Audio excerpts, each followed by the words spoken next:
Alright, this is for a switch plate, 6 switches, front, back, front left, front right, back left, back right. See this plate, beautiful plate from CCE Hydraulics. I always like to start by leaving the plastic on and putting your switches in. So now the switches are in, as you can see. Now the way that these work is each one has a bank, so this side is all connected and this side's all connected. So they're individual banks. So now when you hit the switch, the way that this works is if this is up, you just have to imagine that this is like this. So when you hit the switch up, it's going to be hitting these. So on this side, if this is your intended up pump right here, you have to imagine when you hit it up, it's hitting right there, or when you hit it down, it's going right there. So this is your dump side, this is your up side. Now, based on how he's going to be installing this, this is probably going to be, you know, hooked up underneath the dash some kind of way and ran down the driver's side. So probably what I will do is, instead of trying to make it just come off just like this, I'm probably going to go have it where it stops right about here, so the wire can be easier hidden. If you have it coming off right here, it's going to be a little bit more difficult to hide, which you can, but I'm probably going to be somewhere in here, you know, right on this second switch. You'll want to trim it back to about, since I'm starting on about the second switch, to make things real nice and tight.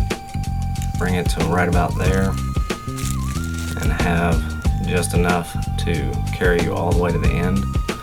Now when I'm making these, I like to get just enough to where I can double it up.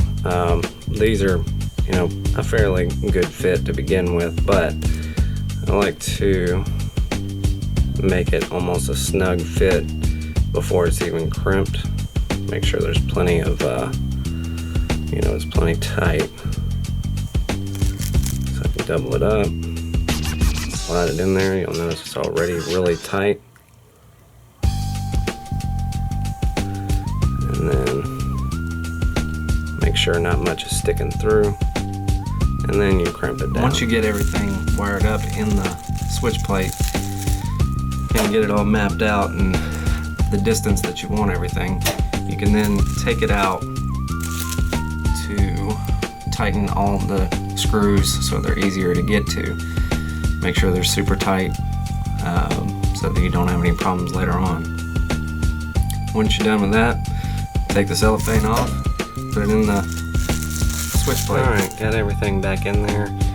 Now one thing I did want to point out from the diagram that I made, the black wire is what I'm using for power, and the reason I'm using the black wire is because it's less noticeable while it's attached to your battery in the trunk. Also on here, you'll notice that I'm using a 6-prong switch on these two, which all that's needed is actually the 3-prong, but this was what was sent with the kit. So you'll notice these banks right here and here aren't used.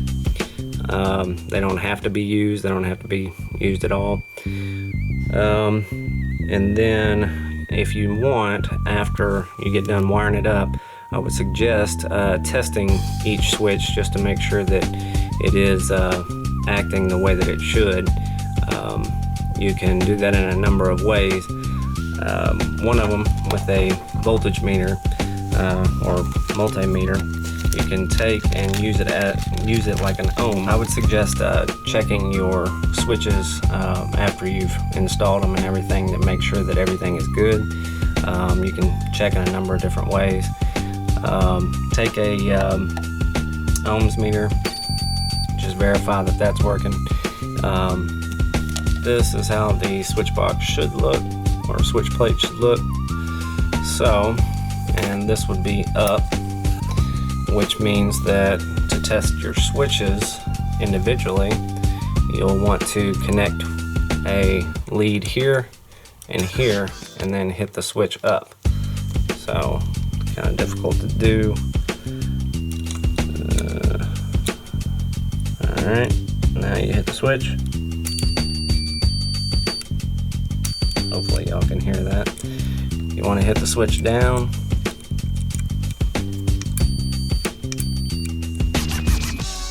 You can go through each and every single one of them, but if you ever have a problem, that's a pretty easy way to check your switches to see if something's bad.